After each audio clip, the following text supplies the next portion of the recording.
Good morning বন্ধুরা, কেমন আছো তোমরা সবাই? আশা করি ভালো আছো। তোমাদের আশীর্বাদে আমরাও ভালো আছি।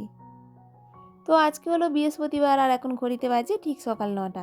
তো 9টা থেকে তোমাদেরকে সাথে নিয়ে এখন থেকে ভিডিওটা স্টার্ট করলাম।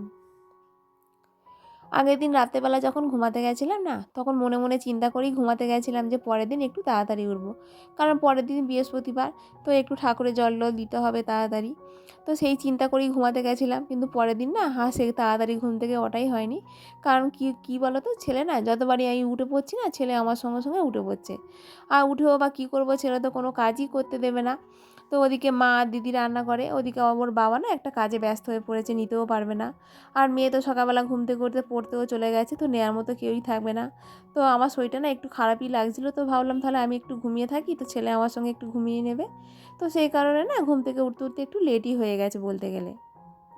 আর আবহাওয়াটা তো খুব একটা ভালো নেই, মেঘলা মেঘলা আবহাওয়া। আর কদিন আগে না একটু ভালোই তো শীতটা পড়েছিল, কিন্তু এখন না খুব একটা শীত নেই, কিন্তু আবহাওয়াটা মেঘলা মেঘলা মতো। তো ঘরটাগুলোকে ঝাড়টার দিয়ে দিলাম, এখনও পর্যন্ত ঘরের বিছানাটা গোছানো হয়নি, তো ভাবলাম এটাকে পরে করে নেব। রান্নাটা বরং আগে করে নিই, কারণ ছেলেকে আবার খাওয়াতে হবে, দেরি হয়ে যাবে। তো আজকে নিরামিষই রান্না করব। তো আজকে বৃহস্পতিবার নিরামিষই রান্না হয়। তো বৃহস্পতিবার করে না একটু নিরামিষ খাওয়ার চেষ্টা করি। তো একটু বাঁধাকপি ঘন্ট করব, আর একটু ডাল করব, আর একটু আলু ভাজবো। তো মেয়ে না আলু ভাজা খেতে খুবই পছন্দ করে। নিরামিষ রান্না হলে না মেয়ে সবসময়ের জন্যই বলে, মা একটু আলু ভাজো, আলু ভাজা হলে আমার সব খাওয়া হয়ে যাবে। তো বলতে গেলে মেয়ের জন্যই একটু করব, তো মেয়ে খাবে কেন, মেয়ের সঙ্গে আমরাও একটু খেয়ে নেব। তো আলুটা ভেজে আবার না ছেলেকে স্নান টান করাতে গেছিলাম, তো স্নান টান করিয়ে এসে আবার রান্নাটা স্টার্ট করে দিয়েছি।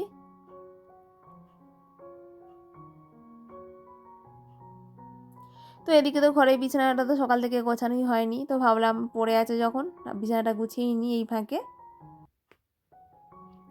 আর জানালাটাকে একটু খুলে দিলাম, কদিন পর তো খুবই ঠান্ডা ছিল, জানালাটা একদমই খোলা হয়নি। তো একটু মেঘলা মেঘলা আবহাওয়া, তেমন খুব একটা শীত নেই, খুব ভালো লাগছে। এরকম আবহাওয়া থাকলে না আমার তো খুবই ভালো লাগে। আর শীতকালে না প্রচণ্ড ঠান্ডাতে না আমার মধ্যে যেন একটা না জড়তা কাজ করে, আমার না কিছুই ভালো লাগে না বলতে গেলে।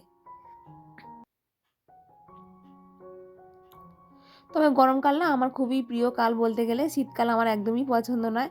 কারণ গরমকালে না আমার একদমই গরম হয় না। তো সেই কারণে বলতে গেলে গরমকালটাই আমার কাছে প্রিয় কাল। তো এদিকে রান্নাটা হয়ে গেছে, আর ডালটাকে একটু সাঁতাল দিয়ে দেবো। মা আবার ওই বাড়ি থেকে দুটো লঙ্কা দিয়ে গেল, বললো আমাকে একটু ভেজে দাও, আলু ভাতে দিয়ে থাসবো। তো মাকেও দিয়ে এলাম, আর এদিকে ডালটাকে একটু সাঁতাল দিয়ে দিলাম। আর মেয়ের তো এখন স্কুল ছুটি রয়েছে, মেয়ে এখন যেহেতু মাধ্যমিক পরীক্ষা চলছে, তো সেই কারণে মেয়ের স্কুল ছুটি রয়েছে, মেয়ে বাড়িতেই আছে। তো এদিকে রান্নাবান্না কমপ্লিট করে ছেলেকে খাইয়ে দাইয়ে মার কাছে একটু দিয়ে এলাম। তো বললাম, মাকে বললাম তুমি একটু ধরো, আমরা একটু খাওয়া দাওয়াটা করে নিই। আর এদিকে দেখো তিনজনের জন্য ভাতও বেড়ে নিয়েছি, কিন্তু ওদেরকে ডাকছি না, ওরা কিছুতেই আসছে না। কারণ দুই বাপ বেটি এখন বসে বসে না টিভি দেখছে, সেই কারণে একটু দেরিই করছে। তো আমি বললাম যে তোমরা টিভি দেখতে থাকো, আমি একাই খেয়ে নিই। তো আমি একাই খেয়ে নিয়েছিলাম। আর এই তো দুপুরবেলা খাওয়া দাওয়ার পরে দেখো ছেলে চলেও এসেছে, আর ছেলের সঙ্গে একটু খেলা করছি দুজন মিলে। এই দেখো, বের করতে যাবে তো মা দিদির সঙ্গে।